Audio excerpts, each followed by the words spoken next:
الحمدللہ رب العالمین والصلاة والسلام علی رسولہ الکریم اما بعد فاعوذ باللہ من الشیطان الرجیم بسم اللہ الرحمن الرحیم فلما قضى موسى الأجل وسار بأهله آنس من جانب الطور نارا قال لأهلهم كثوا إني آنست نارا لعلي آتيكم منها بخبر أو جذوة من النار لعلكم تصطلون رب اشرح لي صدري ويسر لي أمري واحلل عقدة من لساني يفقهوا قولي۔ یہ سورہ قصص کی آیت نمبر 29 ہے جس کی میں نے ابھی آپ کے سامنے تلاوت کی۔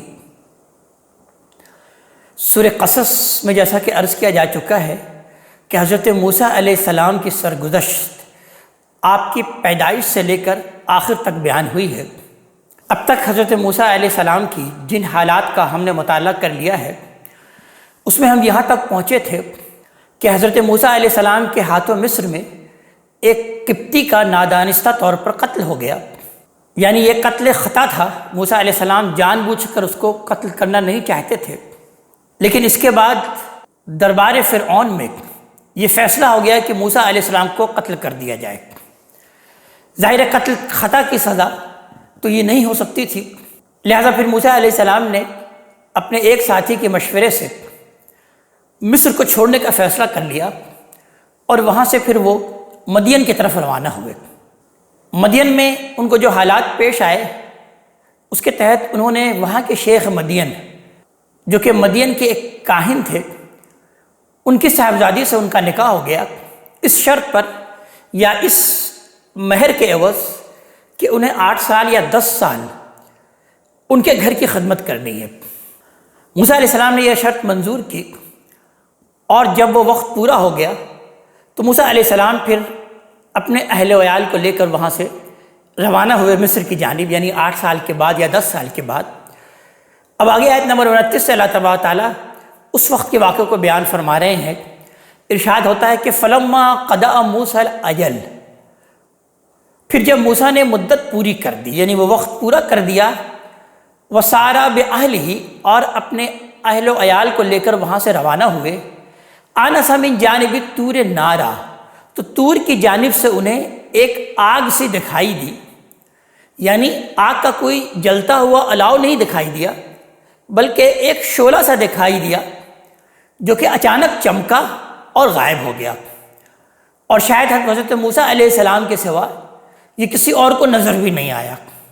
قال لأہلہم کثوا انی آنست نارا، تو لہذا پھر حضرت موسیٰ علیہ السلام نے اپنے گھر والوں سے کہا اسی وقت کہ مجھے ایک آگ دکھائی دی ہے، تم لوگ ذرا ٹھہرو، لعلی آتیکم منہا بخبر او جذوۃ من النار، کہ وہاں سے میں تمہارے پاس راستے کی کوئی خبر یا آگ کا کوئی انگارہ ہی لے آؤں، لعلکم تصطلون،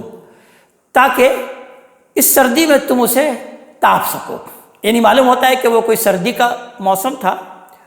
اور رات کا وقت تھا، اور موسیٰ علیہ السلام کو راستے کا بھی کچھ اندازہ نہیں ہو رہا تھا کہ اتنے میں انہیں ایک آگ کا شعلہ نظر آیا، جس سے انہوں نے یہ اندازہ لگایا کہ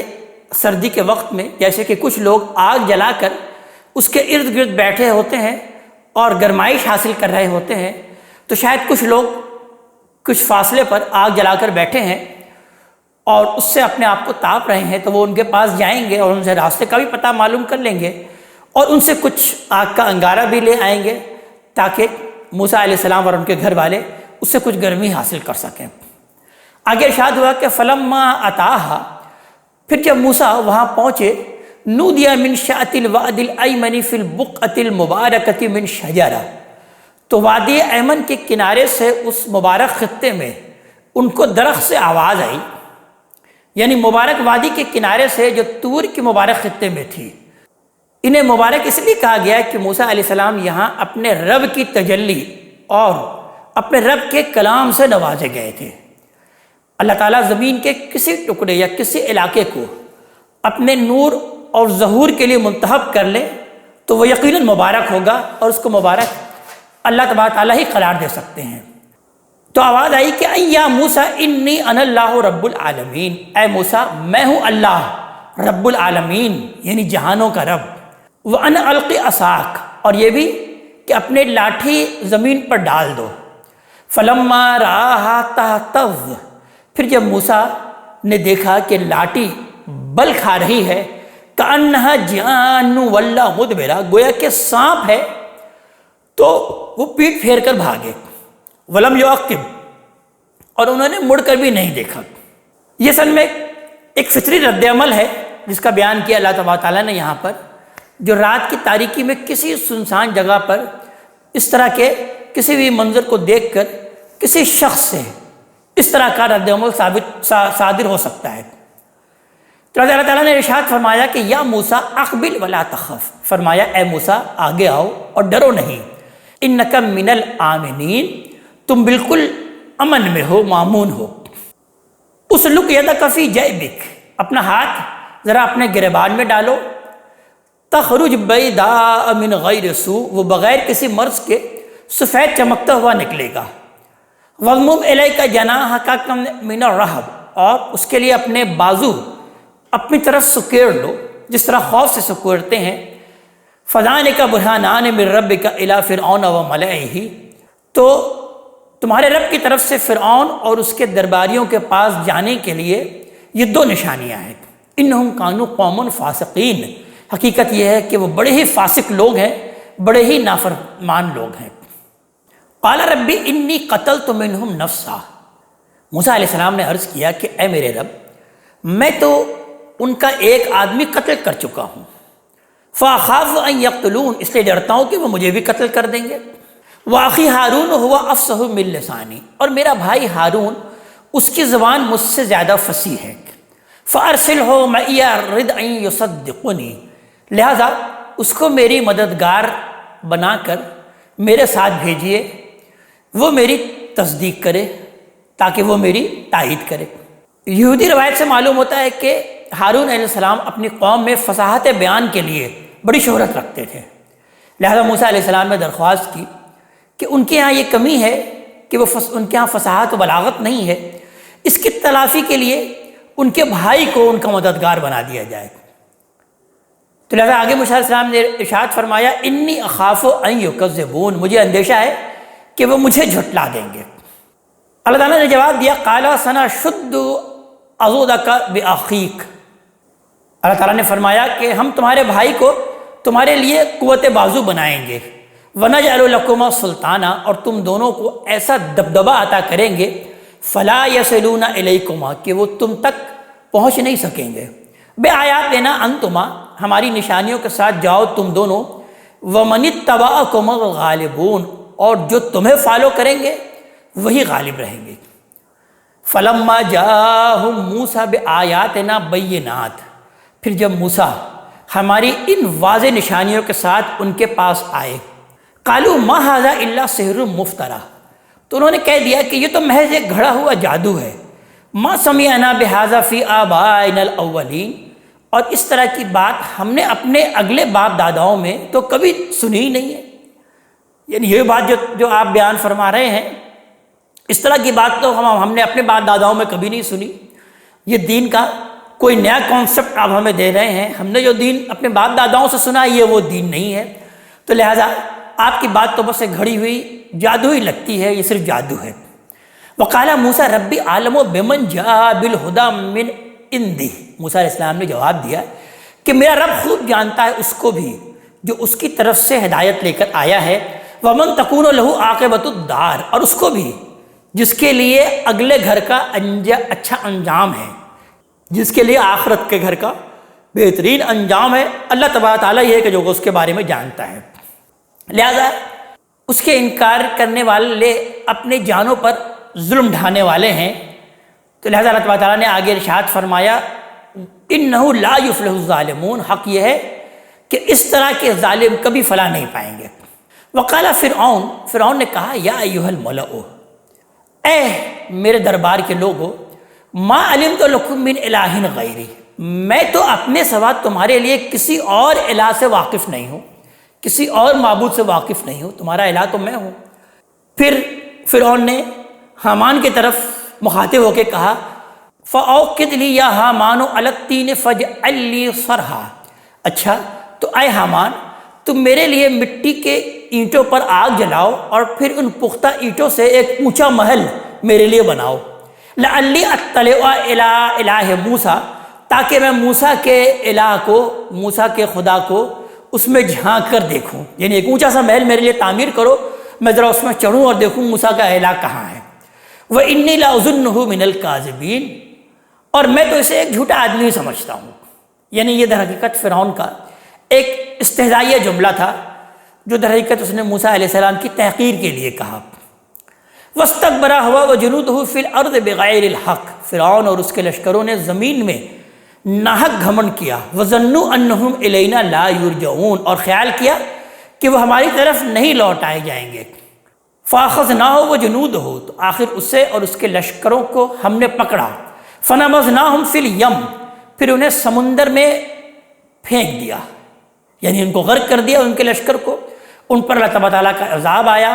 فَانظُرْ كَيْفَ كَانَ عَاقِبَةُ الظَّالِمِينَ، تو ذرا دیکھو کہ ان ظالموں کا کیا انجام ہوا، کس طرح یہ عذاب سے دوچار ہوئے یہ فرعون، ان کی یہ بادشاہت اور ان کا ایک روب اور ان کا یہ دبدبہ جن سے تم بڑے مروب ہوتے ہو، تو اللہ تعالیٰ نے کس طرح سے انہیں نیست و نابود کر دیا۔ وَجَعَلْنَاهُمْ أَئِمَّةً يَدْعُونَ إِلَى النَّارِ، ہم نے انہیں ڈھیل دی اور ایسا پیشوا بنا دیا کہ جہنم کی طرف یہ بلاتے رہے۔ وَيَوْمَ الْقِيَامَةِ لَا يُنصَرُونَ، اور قیامت کے دن اب ان کی کوئی مدد نہیں ہوگی۔ وَأَتْبَعْنَاهُمْ فِي هَٰذِهِ الدُّنْيَا لَعْنَةً، ہم نے اس دنیا میں بھی ان کے پیچھے لعنت لگا دی ہے۔ وَيَوْمَ الْقِيَامَةِ هُمْ مِنَ الْمَقْبُوحِينَ، اور قیامت کے دن وہی بدحال ہوں گے، وہی خوار ہونے والوں میں سے ہوں گے۔ وَلَقَدْ آتَيْنَا مُوسَى الْكِتَابَ مِن بَعْدِ مَا أَهْلَكْنَا الْقُرُونَ الْأُولَىٰ، اگلی بہت سی امتوں کو ہلاک کر دینے کے بعد ہم نے موسیٰ کو کتاب دی تھی۔ یہ اس بات کی طرف اشارہ ہے کہ اللہ تعالیٰ نے تمام قوموں کی طرف رسول بھیجے،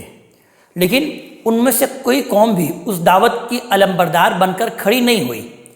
جو رسولوں کی طرف سے ان کے سامنے پیش کی گئی، لہذا اتمام حجت کے بعد سب قومیں ہلاک کر دی گئیں۔ اس کے بعد پھر ہم جانتے ہیں کہ نبوت کا پھر دوسرا دور شروع ہوا اور اللہ تعالیٰ نے ابراہیم علیہ السلام کی ذریت کو یہ توفیق دی کہ وہ اپنے پیغمبر پر ایمان لائیں اور فلسطین کی سرزمین میں دعوت حق کا ایک مرکز قائم کر کے عالمی سطح پر اتمام حجت کا اہتمام کریں۔ ان کا یہی منصب تھا جس کے ذمہ داریوں کو پورا کرنے کے لیے اللہ تعالیٰ نے انہیں تورات کی صورت میں ایک باقاعدہ کتاب دی۔ تو اسی بات کو اللہ تعالیٰ ارشاد فرما رہے ہیں کہ وَلَقَدْ آتَيْنَا مُوسَى الْكِتَابَ مِن بَعْدِ مَا أَهْلَكْنَا الْقُرُونَ الْأُولَىٰ، اگلی بہت سی امتوں کو ہلاک کر دینے کے بعد ہم نے موسیٰ علیہ السلام کو کتاب دی تھی، بَصَائِرَ لِلنَّاسِ وَهُدًى وَرَحْمَةً لَعَلَّهُمْ يَتَذَكَّرُونَ، لوگوں کے لیے بصیرتوں کا سامان اور ہدایت اور رحمت بنا کر تاکہ وہ یاد دہانی حاصل کریں۔ یعنی یہ کتاب تورات لوگوں کے لیے رحمت تھی اور ہدایت کا منبع تھا۔ اب اس کے بعد اللہ تبارک تعالیٰ نبی کریم صلی اللہ علیہ وسلم سے مخاطب ہو کر اس بات کو بیان فرما رہے ہیں کہ وَمَا كُنْتَ بِجَانِبِ الْغَرْبِيِّ إِذْ قَضَيْنَا إِلَىٰ مُوسَى الْأَمْرَ، ہم نے جب موسیٰ کو اپنے اس فیصلے سے آگاہ کیا تو اے پیغمبر صلی اللہ علیہ وآلہ وسلم، نہ تو آپ طور کے مغربی جانب موجود تھے، وَمَا كُنْتَ مِنَ الشَّاهِدِينَ، اور نہ اس واقعے کو دیکھنے والوں میں شامل تھے۔ یعنی کون سے واقعے؟ اس حضرت موسیٰ علیہ السلام کے قوم کے لوگ مراد ہیں جو ان کے ساتھ طور کے دامن میں موجود تھے۔ وَلَكِنَّ أَنشَأْنَا قُرُونًا، لیکن ہم نے بہت سی نسلیں اٹھائیں، فَتَطَاوَلَ عَلَيْهِمُ الْأُمُرُ، پھر ان پر ایک زمانہ گزر گیا اور وہ ہماری یاد دہانی کو بھلا بیٹھے۔ تو اللہ کی عنایت سے اب آپ ہی ہیں کہ جو کہ یاد دلا رہے ہیں۔ وَمَا كُنْتَ سَاوِيًا فِي أَهْلِ مَدْيَنَ، اور آپ مدین والوں کے درمیان بھی موجود نہیں تھے۔ تتلو علیہم آیاتنا، کہ ان کو ہماری آیتیں سنا رہے ہوں، یعنی آپ جس طریقے سے یہاں اس وقت مکے میں موجود ہیں اور آپ کیا کر رہے ہیں، آپ کا فرائض منصبی کیا ہے؟ تتلو علیہم آیات، قرآن حکیم میں 4 مرتبہ یہ مقام آیا کہ آپ کا طریقہ دعوت اور آپ کا فرائض منصبی کیا ہے کہ یتلو علیہم آیات، آپ ان پر لوگوں پر اپنی آیتیں تلاوت کر رہے ہیں۔ یعنی یہ باتیں آپ کو کیسے معلوم ہوئی؟ یعنی ہم یہ وحی کر کے آپ کو یہ بات سنا رہے ہیں۔ تو اس بات کو اللہ تعالیٰ یہاں بیان فرما رہے ہیں کہ وما کنت ثاویا فی اہل مدین، اور آپ مدین والوں کے درمیان بھی موجود نہ تھے، تتلو علیہم آیاتنا، ان کو ہماری آیتیں سناتے ہوئے، ولکننا کننا مرسلین، لیکن ہم فیصلہ کر چکے تھے کہ آپ کو رسول بنائیں۔ وما کنت بجانب الطور، اور آپ طور کے پہلو میں بھی موجود نہیں تھے، اذ نادینا، جب ہم نے موسیٰ کو پکارا، یعنی جب ہم نے ان کو یعنی موسیٰ علیہ السلام کو پکارا تھا تو اس وقت آپ طور کے کوئی جانب تو موجود نہیں تھے، تو آپ یہ واقعہ لوگوں کو کیسے سنا رہے ہیں؟ وَلَكِنَّ رَحْمَةً مِّن رَبِّكَ، لیکن اپنے رب کی رحمت سے آپ اس سے بھی آگاہ کیے گئے، یعنی ہم نے آپ کو ان واقعات سے آگاہ کیا وحی کے ذریعے، یعنی گویا کہ یہ بتانا مقصود ہے کہ یہ قرآن در حقیقت وحی الہی ہے۔ تو وَلَكِنَّ رَحْمَةً مِّن رَبِّكَ، لیکن اپنے رب کی رحمت سے آپ اس سے بھی آگاہ کیے گئے، لِتُنذِرَ قَوْمٌ مَّا آتَاهُم مِّن نَذِيرٍ مِّن قَبْلِكَ، اس لیے کہ ان لوگوں کو خبردار کرے جن کے پاس آپ سے پہلے کوئی خبردار کرنے والا نہیں آیا، لَعَلَّهُمْ يَتَذَكَّرُونَ، تاکہ وہ یاد دہانی حاصل کریں، تاکہ وہ انذار حاصل کریں، وہ خبردار ہوں، متنبہ ہوں۔ وَلَوْلَا أَن تُصِيبَهُم مُّصِيبَةٌ بِمَا قَدَّمَتْ أَيْدِيهِمْ،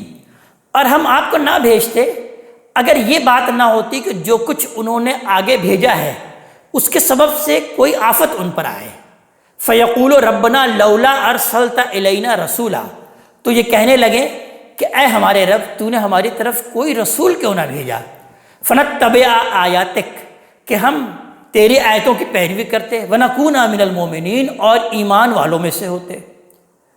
آیت کے مخاطب جیسا کہ ہم جانتے ہیں کہ قریش ہیں، لہٰذا یہاں پر بیان کرنے کا مطلب یہ ہے کہ اگر ہم چاہتے تو کسی رسول کی بعثت کے بغیر ہی ان کا مواخذہ کر سکتے تھے، اس لیے کہ یہ ابراہیم علیہ السلام کی ذریت ہیں، ان کی روایات کے امین ہیں، اور زمین پر اللہ کے یہ گھر کے متولی ہیں، لیکن پھر بھی ہم نے فیصلہ کیا کہ ان کی گرفت سے پہلے ان پر ایک رسول کے ذریعے سے اتمام حجت کیا جائے۔ ہم نے آپ کو اسی مقصد سے بھیجا ہے، لہٰذا اب یہ متنبہ ہو جائیں کہ ان پر اب اللہ کی حجت پوری ہو چکی ہے، لیکن اگر ابھی بھی یہ ایمان لے کر نہیں آئیں گے تو ان پر بھی ویسے ہی عذاب آئے گا جیسے کہ سابقہ امتوں پر عذاب آیا ہے۔ تو لہٰذا اللہ تعالیٰ ان آیتوں کے ذریعے سے اب قریش مکہ کو خبردار کر رہے ہیں، ان کو تنبیہ کر رہے ہیں۔ فَلَمَّا جَاءَهُمُ الْحَقُّ مِنْ عِنْدِنَا، پھر جب ہماری طرف سے حق ان کے پاس آ گیا، قَالُوا لَوْلَا أُوتِيَ مِثْلَ مَا أُوتِيَ مُوسَىٰ، تو انہوں نے کہہ دیا کہ جو کچھ موسیٰ کو دیا گیا تھا وہی اس پیغمبر کو کیوں نہیں دیا گیا، یعنی عصا، ید بیضاء اور اسی نوعیت کے جو دوسرے معجزات حضرت موسیٰ علیہ السلام کو دیے گئے تھے اس کی طرف اشارہ ہے۔ اولم یکفروا بما اوتی موسیٰ من قبل، اس سے پہلے کیا یہ اس کا انکار نہیں کر چکے جو موسیٰ کو دیا گیا؟ قالوا سحران تظاہرا، انہوں نے تو کہا تھا کہ یہ دونوں یعنی تورات اور قرآن یہ دونوں جادو ہیں ایک دوسرے کے موافق۔ قالوا انا بکل کافرون، اور کہا کہ ہم ان میں سے کسی کو بھی نہیں مانتے۔ یعنی قرآن نے در حقیقت جگہ جگہ تورات اور اس کی پیشن گوئیوں کو اپنی تائید میں پیش کیا ہے، اور لگتا یہ ہے کہ قریش نے یہ بات اسی کے جواب میں کہی ہوگی۔ مطلب یہ ہے کہ موسیٰ کا حوالہ دیتے ہو تو کیا موسیٰ علیہ السلام اور ان کی کتاب کو مانتے ہو؟ تم تو اس سے پہلے تورات اور قرآن دونوں کے بارے میں کہہ چکے ہو کہ یہ محض جادو ہے جو لوگوں کو متاثر کرتی ہے، اس سے زیادہ ان کتابوں کی کوئی حیثیت نہیں ہے، لہٰذا انہیں اگر ایک دوسرے کی تائید میں پیش کیا جاتا ہے تو ہم دونوں کو نہیں مانتے، یعنی یہ بات تو تم پہلے بھی کہہ چکے۔ قل فاتوا بکتاب من عند اللہ، تو ان سے کہیں کہ پھر اللہ کے یہاں سے کوئی اور کتاب لے کر آؤ، ہوا اہدی منہما، جو ان دونوں سے زیادہ ہدایت بخشنے والی ہو، اتبعہ ان کنتم صادقین، میں اس کی پیروی اختیار کر لوں گا اگر تم واقعی سچے ہو۔ یعنی یہاں پر اللہ تعالیٰ نے بڑی اہم بات بیان کی کہ در حقیقت ہدایت کے ہر سچے طالب کو کا یہی موقف ہونا چاہیے کہ جہاں اللہ تعالیٰ نے اپنے پیغمبر کو کھڑا ہونے کے لیے کہا ہے، مطلب یہ ہے کہ میں کسی تعصب کی بنا پر تورات اور قرآن کی پیروی نہیں کر رہا، مجھے تو ہدایت حاصل کرنی ہے، وہ جہاں سے بھی ملے۔ تم اگر ان دونوں سے بھی زیادہ کوئی ہدایت بخش کتاب اللہ کی طرف سے پیش کر سکتے ہو تو ضرور پیش کرو، میں بلا تعمل اس کی پیروی قبول کر لوں گا۔ یعنی یہ شخص کا رویہ ہونا چاہیے کہ میں نے قرآن کو کسی تعصب کی بنیاد پر نہیں مانا، میں نے رسول کو کسی تعصب کی بنیاد پر نہیں مانا، تم کوئی اور کتاب لے کر کے آ جاؤ جو قرآن اور تورات سے زیادہ ہدایت بخش کتاب ہو، تو میں اس کی پیروی کر لوں گا، میں اس کو مان لوں گا۔ فَإِن لَّمْ يَسْتَجِيبُوا لَكَ، اب اگر وہ آپ کی یہ بات قبول نہ کریں، فَاعْلَمْ أَنَّمَا يَتَّبِعُونَ أَهْوَاءَهُمْ، تو بس پھر آپ جان لیں کہ وہ صرف اپنی خواہشوں کے پیرو ہیں، اپنی خواہشوں کی وہ پیروی کرتے ہیں۔ وَمَنْ أَضَلُّ مِمَّنِ اتَّبَعَ هَوَاهُ بِغَيْرِ هُدًى مِّنَ اللَّهِ، اور ان سے بڑھ کر کون گمراہ ہوگا جو اللہ کی طرف سے کسی ہدایت کے بغیر اپنی خواہش کے پیرو بنے ہوئے ہیں۔ یعنی نفس کی خواہشیں صرف اپنے مطالبے پورا کرنا نہیں چاہتی، ان کے اندر حق اور باطل اور خیر و شر میں امتیاز کی صلاحیت نہیں ہے، اور بعض اوقات تو وہ اتنی زوردار ہو جاتی ہے، اتنی زور آور ہو جاتی ہے کہ بڑی آسانی سے انسان کے عقل کو بھی مغلوب کر لیتی ہے، کنٹرول میں لے لیتی ہے۔ اسی وجہ سے انسان کے لیے فلاح کا واحد راستہ یہ ہے کہ وہ نفس کی خواہشوں کی پیروی نہ کرے، بلکہ نفس کی خواہشوں کی پیروی اللہ کی ہدایت کی روشنی میں کرے، یعنی اللہ تبارک تعالیٰ کی ہدایت کو سب سے پہلے وہ پیش نظر رکھے اور اسی کی روشنی میں وہ ان خواہشوں کی پیروی اختیار کرے۔ آگے اللہ تبارک تعالیٰ ارشاد فرما رہے ہیں کہ ان اللہ لا یہدی القوم الظالمین، اس طرح کے ظالم لوگوں کو اللہ تبارک تعالیٰ ہرگز راہ نہیں دکھائے گا۔ وَلَقَدْ وَصَّلْنَا لَهُمُ الْقَوْلَ، ہم نے اپنی بات ان لوگوں کے لیے برابر جاری رکھی ہے، لَعَلَّهُمْ يَتَذَكَّرُونَ، اس لیے کہ وہ یاد دہانی حاصل کریں، یعنی قرآن میں برابر جاری رکھی ہے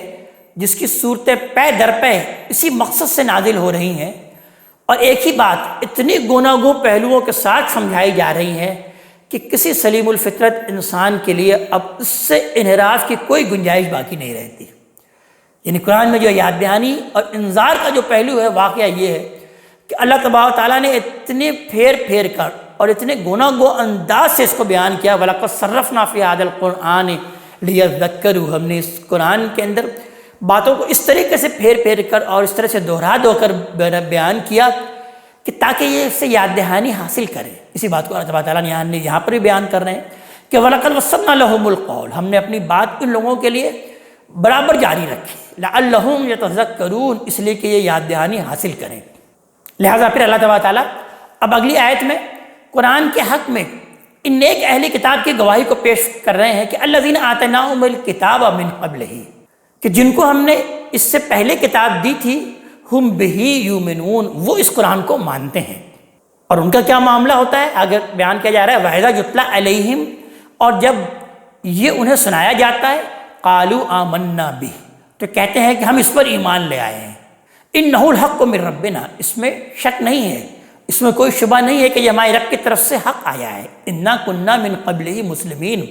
اور حقیقت یہ ہے کہ ہم تو اس کے اترنے سے پہلے ہی اس کو مانے ہوئے تھے۔ یہ قرآن کے حق میں صالحین اہل کتاب کی گواہی اللہ تبارک تعالیٰ نے پیش کی کہ اپنے قوم کے جو مفسد لوگ ہیں، مفسدین کے علی الرغم وہ قرآن کی تصدیق کرتے ہیں، یہ صالحین اہل کتاب، اور کہتے ہیں کہ ہم تو اس کے نزول سے پہلے ہی اپنے صحیفوں کی پیشن گوئی کی بنا پر منتظر تھے کہ یہ کتاب نازل ہو اور ہم اپنے آپ کو اس کے حوالے کر دیں۔ اولئک یؤتون اجرہم مرتین بما صبروا، یہی لوگ ہیں کہ ان کی ثابت قدمی کے صلے میں اللہ تبارک تعالیٰ انہیں ان کا دوہرا اجر ان کو دیا جائے گا، ان کے ثابت قدمی کے صلے میں انہیں ان کا دوہرا اجر دیا جائے گا۔ وَيَدْرَؤُونَ بِالْحَسَنَةِ السَّيِّئَةِ، یہ برائی کو بھلائی سے دفع کرتے ہیں۔ وَمِمَّا رَزَقْنَاهُمْ يُنْفِقُونَ، اور ہم نے جو رزق انہیں دے رکھا ہے اس میں سے خرچ کرتے ہیں۔ یعنی یہ در حقیقت ان صالحین اہل کتاب کی صفات اللہ تبارک تعالیٰ بیان فرما رہے ہیں، اور آگے بھی بیان فرما رہے ہیں کہ وَإِذَا سَمِعُوا اللَّغْوَ أَعْرَضُوا عَنْهُ، اور جب بیہودہ بات سنتے ہیں تو پھر اس سے اعراض کر لیتے ہیں، کوئی لغو بات سنتے ہیں تو پھر اس سے دور ہٹ جاتے ہیں، اعراض کر لیتے ہیں۔ وَقَالُوا لَنَا أَعْمَالُنَا، اور ایسے لوگوں کو کہہ دیتے ہیں کہ ہمارے لیے ہمارے اعمال ہیں، وَلَكُمْ أَعْمَالُكُمْ، اور تمہارے لیے تمہارے اعمال ہیں، سلام علیکم، تم کو سلامتی ہو، لا نبتغی الجاہلین، ہم جاہلوں سے الجھنا نہیں چاہتے۔ یعنی یہاں پر جو وہ سلام کرتے ہیں تو یہ سلام در حقیقت کنارہ کشی کے مفہوم میں ہے، کنارہ کشی وہ اختیار کر لیتے ہیں کہ اگر کوئی شخص جہالت پر اتر آئے تو اس سے پیچھا چھڑانے کا یہی در حقیقت ایک شائستہ اور مہذب طریقہ ہے کہ ان سے سلام کر کے جو ہے وہ الگ ہو جایا جائے۔ تو اللہ تعالیٰ بیان فرما رہے ہیں ان کا معاملہ یہی ہے کہ وہ زبردستی بحث کر کے اپنی بات ثابت کرنے کی کوشش نہیں کرتے، بلکہ ان سے سلام کر کے الگ ہو جاتے ہیں اور کہتے ہیں کہ ہم جاہلوں سے الجھنا نہیں چاہتے۔ یہ طریقہ تو ان کا کوئی قول نہیں ہے کہ وہ اس طرح سے کہتے ہیں کہ ہم جاہلوں سے الجھنا نہیں چاہتے، بلکہ یہ ان کے طرز عمل کی تعبیر ہے جو اللہ تعالیٰ نے ان الفاظ میں کی۔ یعنی وہ دل میں یہ خیال کر کے کہ جاہلوں سے الجھنے سے کچھ فائدہ نہیں ہے، ان کو سلام کر کے وہ رخصت ہو جاتے ہیں۔ اب پھر نبی کریم صلی اللہ علیہ وسلم ہی کو مخاطب کر کے اللہ تعالیٰ بیان فرما رہے ہیں، یہ اس کے باوجود بھی نہیں مانیں گے، اس لیے آپ زیادہ پریشان نہ ہوں اے پیغمبر صلی اللہ علیہ وآلہ وسلم، اور اس لیے کہ انک لا تہدی من احببت، آپ جن کو چاہیں ہدایت نہیں دے سکتے۔ ہدایت اور ضلالت وہ آپ کے ہاتھ میں نہیں ہے، بلکہ ولکن اللہ یہدی من یشاء، بلکہ اللہ ہی ہے جسے چاہتا ہے اپنے قانون کے مطابق ہدایت دیتا ہے۔ یعنی آپ کی مرضی سے لوگوں کو ہدایت نہیں ملے گی۔ یہ خاص طور پر اللہ تعالیٰ نے نبی کریم صلی اللہ علیہ وسلم کو مخاطب کر کے بیان فرمایا۔ آپ کا کام تو صرف بات کو پہنچا دینا ہے بس، زبردستی ان کو ہدایت پر لانا یا کوئی ایسی ترکیب سوچنا کہ وہ سب کے سب بات کو مان لیں، کوئی ایسی تدبیر سوچنا کہ سب کے سب لوگ مولڈ ہو جائیں اور اس طرف آ جائیں، یہ اصل میں ہمارا کام نہیں، دعوت دینے والے کا کام نہیں، نبی کا کام نہیں۔ ہدایت اور ضلالت تو اصل میں اللہ تعالیٰ ہی کے ہاتھ میں ہے، وہی ہے جو اپنے قانون کے مطابق ہی لوگوں کو ہدایت دے گا، اور اس کے قانون کو اللہ تعالیٰ نے قرآن میں جا بجا بیان کیا ہے کہ ہدایت کا قانون در حقیقت کیا ہے۔ تو خاص طور پر نبی کریم صلی اللہ علیہ وسلم کو مخاطب کر کے اللہ تعالیٰ بیان فرما رہے ہیں کہ آپ کے ہاتھ میں ہدایت نہیں ہے، انک لا تہدی من احببت، آپ جن کو چاہے ہدایت نہیں دے سکتے، ولکن اللہ یہدی من یشاء، بلکہ اللہ ہی ہے جس کو چاہتا ہے ہدایت دیتا ہے، وہو اعلم بالمہتدین، اور وہی خوب جانتا ہے ان کو جو ہدایت پانے والے ہیں، یعنی ہدایت پانے کے اہل ہیں۔ نبی کریم صلی اللہ علیہ وسلم کی تسلی کے لیے اس سنت الہی کی طرف در حقیقت اشارہ کر دیا جو اللہ تعالیٰ نے ہدایت اور ضلالت کے باب میں خاص مقرر کر رکھا ہے۔ وقالوا ان نتبع الہدی معک، یہ ظالم کہتے ہیں کہ ہم اگر آپ کے ساتھ ہو کر اس ہدایت کے پیرو بن جائیں، نتخطف من ارضنا، تو ہم اپنی اس سرزمین میں اچک لیے جائیں گے۔ یعنی قریش یہ بات اصل میں اس لیے کہتے تھے کہ سرزمین عرب میں جو اقتدار انہیں حاصل تھا اس کے بارے میں ان کا گمان تھا کہ یہ انہیں تمام قبائل عرب کے بت بیت اللہ میں جمع کر دینے سے حاصل ہوا ہے، اور وہ سمجھتے تھے کہ یہ دیوی دیوتا اپنی برکات بھی رکھتے ہیں، اور مذہب اور سیاست میں امامت اور پیشوائی کے جس منصب پر وہ اس وقت فائز ہیں اور جس طرح کی معاشی خوشحالی میں زندگی بسر کر رہے ہیں، وہ بھی انہی کی بدولت انہیں ملی ہے۔ نبی کریم صلی اللہ علیہ وسلم کی در حقیقت دعوت توحید کی دعوت تھی، لہذا انہیں اندیشہ ہوا کہ وہ اگر اس دعوت کو قبول کر لیتے ہیں تو بت پرست قبائل کے ساتھ ان کے تمام معاہدانہ تعلقات ختم ہو جائیں گے، ان کی تجارت بند اور جمعیت پارا پارا ہو جائے گی، اور تمام عرب ان کے خلاف بھڑک اٹھے گا، بلکہ بعید نہیں کہ اس کے نتیجے میں قبائل عرب انہیں اس سرزمین ہی سے نکلنے پر مجبور کر دیں گے، اور یہ جو اللہ کا گھر ہے اس کی تولیت خود سنبھال لیں گے۔ ان کے کفر اور انکار کو اس پس منظر میں دیکھا جائے تو در حقیقت صاف معلوم ہوتا ہے کہ اس کا ایک بڑا سبب ان کا یہ اندیشہ بھی تھا۔ تو اللہ تعالیٰ ارشاد فرما رہے ہیں کہ اولم نمکن لہم حرما آمنا، اس سے پہلے کیا ہم نے ان کو اس امن والے حرم میں تمکن عطا نہیں فرمایا تھا؟ یجبا الیہ ثمرات کل شیء رزقا من لدنا، جس کی طرف ہر چیز کی پیداواریں خاص ہماری عنایت سے کھچی چلی آ رہی ہیں۔ یہ در حقیقت ان کے اس عذر کا جواب ہے کہ جسے اپنی تدبیر اور سیاست کی کرشمہ سازی سمجھ رہے ہو، وہ اسی حرم کا اعجاز ہے جس کی بدولت تم اس سرزمین میں متمکن ہو۔ 2500 برس پہلے تمہارے باپ ابراہیم علیہ السلام نے تمہیں اس بے آب و گیا وادی میں لا کر آباد کیا تھا، اس وقت سے اب تک جو امن اور امان تمہیں یہاں میسر رہا ہے اور جس امامت اور سیادت کے حامل تم بنے رہے ہو، وہ اسی حرم کی وجہ سے ہے۔ پتھر اور گارے کے اس ایک حجرے کو اللہ کے حکم سے حرم قرار دے کر ابراہیم علیہ السلام نے تمہارے لیے رزق اور امن کی دعا کی تھی، جس کی برکت سے آج دیکھتے ہو کہ تمہارا یہ شہر عرب کا مرکز بنا ہوا ہے، اور عرب کا بچہ بچہ اسے احترام کی نظر سے دیکھتا ہے، اور ہر سال ہزارہ انسان حج اور عمرے کے لیے اس میں چلے آتے ہیں۔ لہذا اسی کا نتیجہ ہے کہ دنیا بھر کے میوے، پھل اور قسم قسم کے پیداواریں یہاں کھینچی چلی آ رہی ہیں۔ یجبا الیہ ثمرات کل شیء رزقا من لدنا، جس کی طرف ہر چیز کی پیداواریں خاص ہماری عنایت سے کھنچتی چلی آ رہی ہیں۔ ولکن اکثرہم لا یعلمون، لیکن ان میں اکثر اس بات کو نہیں سمجھتے۔ وکم اہلکنا من قریہ، قریش کے لوگوں کتنی بستیاں ہم نے ہلاک کر چھوڑی ہیں۔ بطرت معیشتہا، جو اپنی معیشت پر ناشکری کر کے اترا گئی تھی۔ فتلک مساکنہم لم تسکن من بعدہم الا قلیلا، لہذا یہ انہی کے مسکن ہے جن میں ان کے بعد کوئی کم ہی بسا ہے، یعنی کوئی بسنے والا نہیں بسا، الا یہ کہ گڈریوں، چرواہوں اور خانہ بدوشوں نے کبھی اپنے ڈیرے ان میں ڈال لیے ہوں تو ڈال لیے ہوں، لیکن ان علاقوں میں اس سے پہلے کوئی پھر اب آباد نہیں ہو جن میں اللہ تبارک تعالیٰ کا عذاب آ گیا، یعنی اشارہ در حقیقت وہی عاد اور سمود اور قوم لوط وغیرہ کی وہ اجڑی ہوئی بستیوں کی طرف ہے، جہاں سے قریش کے تجارتی قافلے اکثر گزرتے رہتے تھے۔ آگے ارشاد فرما رہے ہیں اللہ تبارک تعالیٰ وَكُنَّا نَحْنُ الْوَارِثِينَ، اور ان کے وارث پھر ہم ہی ہوئے ہیں، اس لیے کہ زمین اور آسمان اور ان کے درمیان کے سب چیزوں کے حقیقی مالک ہم ہی ہیں۔ وَمَا كُنَّا رَبَّكَ مُهْلِكَ الْقُرَىٰ، حقیقت یہ ہے کہ آپ کا رب ان بستیوں کو ہلاک کرنے والا نہیں تھا، حتیٰ یبعث فی امہا رسولا، جب تک کہ ان کے مرکز میں کسی رسول کو نہ بھیج لے، یتلو علیہم آیاتنا، جو ہماری آیتیں انہیں پڑھ کر سنا دے۔ مطلب یہ ہے کہ خبردار ہو جاؤ، سنت الہی کا یہ مرحلہ تمہارے لیے بھی پورا ہو گیا ہے، اور اللہ کا رسول اسی مقصد سے شب و روز تمہیں انذار کر رہا ہے۔ وما کننا مہلک القریٰ الا وآلھا ظالمون، اس کے ساتھ یہ بھی حقیقت ہے کہ ہم بستیوں کو اسی وقت ہلاک کرتے ہیں جب ان کے لوگ اپنے اوپر ظلم ڈھانے والے بن جاتے ہیں۔ ظلم ڈھانے سے مراد یہاں رسول کی تکذیب ہے کہ جب اس کی حقانیت واضح ہو چکی ہو اور وہ رسول کی تکذیب کر رہے ہوں۔ اس میں بھی در حقیقت وہی تنبیہ ہے جس کا ذکر ابھی ہوا ہے کہ یہی ظلم تم بھی اپنے اوپر ڈھا رہے ہو، اس لیے ضد ہٹ دھرمی اور اناٹ پر جمے رہو گے تو اسی انجام کو پہنچو گے جس کو ان سب بستیوں کے لوگ تم سے پہلے پہنچ چکے ہیں۔ وما اوتیتم من شیء فمتاع الحیات الدنیا وزینتها، تمہیں جو چیز بھی دی گئی ہے وہ دنیا کی زندگی کا سامان اور اس کی زینت ہے، اسی کی متاع ہے۔ وما عند اللہ خیر وابقی، اور جو کچھ اللہ کے پاس ہے وہ اس سے بہتر بھی ہے